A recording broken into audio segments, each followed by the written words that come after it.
Hello everyone. आज हम लोग बहुत इंपॉर्टेंट टॉपिक वर्ब की first form, second form, third form, fourth form और फिफ्थ फॉर्म के बारे में जानेंगे। आपको मालूम है कि टेंसेस को जब हम ट्रांसलेट करते हैं किसी भी हिंदी सेंटेंस को इंग्लिश में या किसी भी लैंग्वेज में जब हम ट्रांसलेट करते हैं तो उसमें जो वर्ब है उसका रोल बहुत इंपॉर्टेंट होता है। वर्ब के इस इंपॉर्टेंस को ग्रामर में बहुत ही महत्व दिया जाता है कि किस सेंटेंस के साथ, किस टेंस के साथ वर्ब की कौन सी फॉर्म लगेगी। तो आज के वीडियो लेक्चर में यदि आप इस वीडियो लेक्चर को शुरू से लेकर अंत तक देख लेते हैं तो आपको कोई भी परेशानी वर्ब की फर्स्ट, सेकेंड, थर्ड, फोर्थ और फिफ्थ फॉर्म को लेकर नहीं होगी। आप लोगों को अक्सर बोला जाता है कि आपने वर्ब में ये गलती कर दिया, तो आपको टेंसेस दे दिए जाते हैं, लेकिन आपको वर्ब की फर्स्ट, सेकेंड, थर्ड फॉर्म की जानकारी नहीं दी जाती है, जिसके वजह से आप मैदान में युद्ध तो लड़ने जाते हैं लेकिन आपके पास हथियार नहीं होता है। तो आज मैं आपको वो हथियार देने जा रहा हूं, वो वेपन देने जा रहा हूं जिससे आप वर्ब की first, second, third, fourth, fifth form के बारे में जानेंगे और टेंसेस का अनुवाद, ट्रांसलेट बहुत अच्छे तरह से आप कर लेंगे। तो आइए शुरू करते हैं। सबसे पहले जानते हैं वर्ब की फर्स्ट फॉर्म के बारे में कि ये वर्ब की फर्स्ट फॉर्म होती क्या है। देखिए, जो वर्ब की फर्स्ट फॉर्म है इसको प्रेजेंट फॉर्म भी कहते हैं।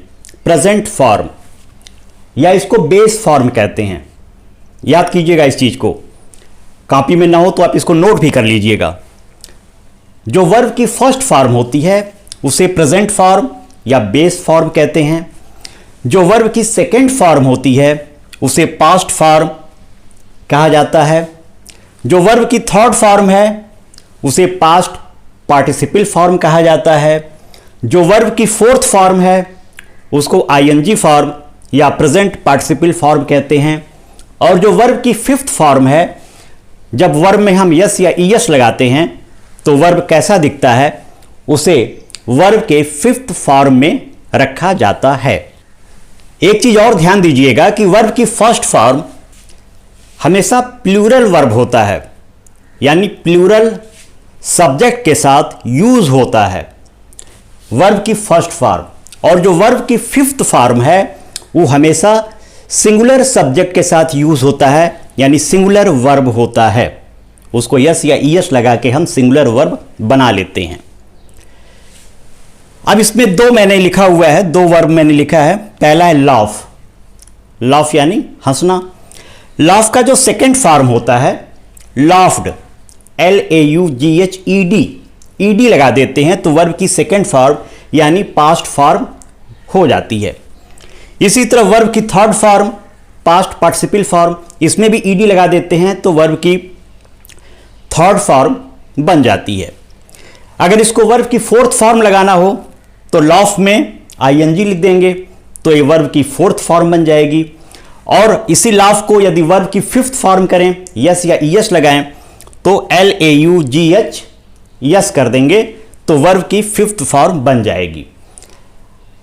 अब दूसरे पे आते हैं। दूसरा वर्ब है गो। अब गो का जो सेकेंड फॉर्म बना है तो उसमें ईडी नहीं लगा है, ध्यान दीजिए। गो का जो सेकेंड फॉर्म है वो हुआ वेंट, और third form gone, fourth form going और fifth form goes, GOES।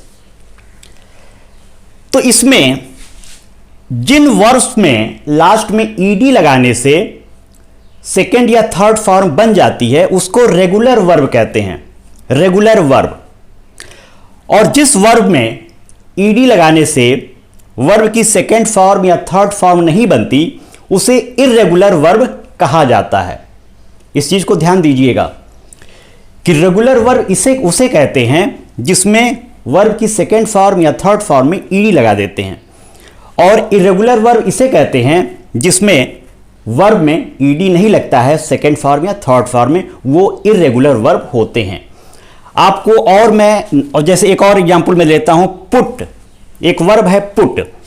Put का सेकेंड फॉर्म भी पुट होता है और थर्ड फॉर्म भी पुट होता है, इसमें भी ईडी नहीं लगाया जाता है, इसलिए ये भी इरेगुलर वर्ब होगा। इसी तरह शट है, शट के सेकेंड फॉर्म और थर्ड फॉर्म में भी शट ही होता है। इसी तरह कट होता है, CUT कट यानी कटना, उसमें भी सेकेंड फॉर्म या थर्ड फॉर्म में कट कट कट ही होता है। तो इसको भी हम इरेगुलर वर्ब ही कहेंगे, क्योंकि इसमें ईडी सेकेंड या थर्ड फॉर्म में नहीं लग रही है। एक बहुत इंटरेस्टिंग फैक्ट मैं आपको बताता हूं कि जितने भी इंग्लिश में वर्ब होते हैं उसमें 97%, करीब करीब 97% रेगुलर वर्ब होते हैं। रेगुलर वर्ब यानी जिसमें सेकेंड और थर्ड फॉर्म में ईडी लगता है। सिर्फ 3% वर्ब ऐसे होते हैं जिसमें ईडी नहीं लगता है वर्ब की सेकेंड फॉर्म या थर्ड फॉर्म को बनाने में। यह है ना बहुत इंटरेस्टिंग बात कि 97% वर्ब रेगुलर वर्ब होते हैं जिसमें सेकेंड या थर्ड फॉर्म में ईडी लगता है। सिर्फ 3% वर्ब ही ऐसे होते हैं जिसमें सेकेंड और थर्ड फॉर्म में ईडी नहीं लगता। आइए जानते हैं वर्ब की फिफ्थ फॉर्म में यस या ईएस कब लगाते हैं। इस चीज को ध्यान से देखिए। AEIOU SH CH X इत्यादि शब्द जो लेटर हैं, ये जो इतने लेटर हैं AEIOU SH CH X etcetera, ये लेटर यदि वर्ब के लास्ट में आते हैं तो ईएस लगता है। ध्यान दीजिएगा, ईएस जिस भी वर्ड के लास्ट में ये लेटर आ जाए, AEIOU SH या SS या X, तो हम फिफ्थ फॉर्म के लिए ईएस लगाएंगे, बाकी सब में एस लगाएंगे। जैसे मान लीजिए लाफ है, LAUGH, अब इसमें बताइए यस लगाएंगे कि ईएस लगाएंगे, तो इसके लास्ट में एच है सिर्फ, तो इसको फिफ्थ फॉर्म बनेगा, सिर्फ एस लगा देंगे तो लाफ्स हो जाएगा।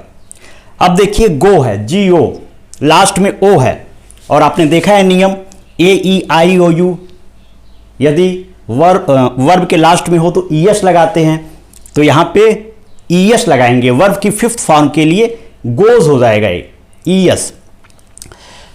पुट टी है, पुट्स हो जाएगा। शट है, टी है, शट्स हो जाएगा। कट है, कट्स हो जाएगा।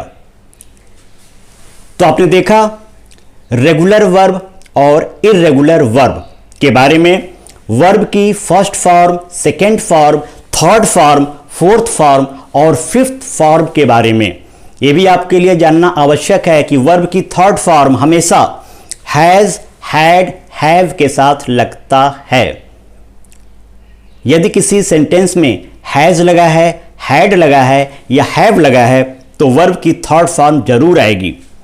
लेकिन पैसिव वॉइस बनाते समय हैज, हैड, हैव का रिक्वायरमेंट नहीं होता है। जब हम पैसिव वॉइस बनाते हैं तो आपको मालूम है वर्ब की थर्ड फॉर्म यूज होती है, वो हेल्पिंग वर्ब के साथ यूज होती है। या तो बी यानी is, am, are, was, were के साथ वर्ब की थर्ड फॉर्म यूज होती है, या तो मॉडल्स के साथ वर्ब की थर्ड फॉर्म हम यूज कर लेते हैं। तो इस चैप्टर को, फॉर्म्स ऑफ वर्ब्स को आप लिखेंगे कॉपी में और जितने भी एग्जाम्पल्स दिए हैं उसको करेंगे। और आप ये भी लिखेंगे कि ये रेगुलर वर्ब है कि इरेगुलर वर्ब है, और वर्ब की फिफ्थ फॉर्म में यस या ईएस कब लगता है। तो उम्मीद करता हूं आपको ये लेक्चर इंटरेस्टिंग लगा होगा। हम लोग फिर मिलते हैं इसी टाइम, इसी चैनल पे। तब तक के लिए goodbye, take care, happy learning, take care.